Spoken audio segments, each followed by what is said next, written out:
Doncs la meva relació amb els idiomes, bàsicament sí que és veritat que jo sóc una persona bilingüe i des de petita tenia aquesta gran sort de que jo no sabia si parlava castellà o català quan era molt petita, perquè amb el meu pare parlava en català i amb la meva mare parlava en castellà, i bàsicament una canvia d'idioma sense adonar-se'n, però que també fa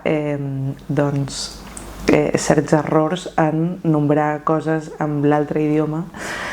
Però bueno, si aquest fos el problema, seria tot meravellós. No, jo crec que no hi ha ningú problema en parlar més llengües d'una, encara que sigui minoritàries, encara que sigui una llengua que la parla doncs, una tribu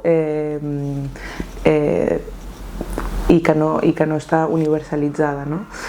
¿Por qué? Pues porque creo que las lenguas básicamente lo que tienen de maravilloso es la autenticidad de ellas, ¿no? Aunque sean más feas, menos feas, o más institucionalizadas o más universalizadas, ¿no? Y básicamente yo creo querer preservar absolutamente cualquier lengua que se hable en el mundo,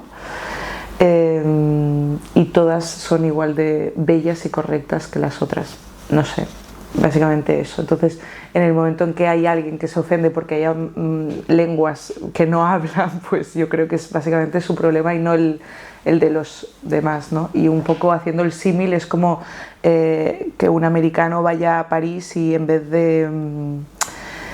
Bueno, y que se meta en el Starbucks, ¿no? Es como querer o sea, que el mundo sea absolutamente la misma especie y la misma, pues eso, canónico y bueno, en cambio abogar por lo que es único, pues a veces como que cuesta más, pero yo creo que ahí es donde debe incidir el arte, ¿no? Al menos.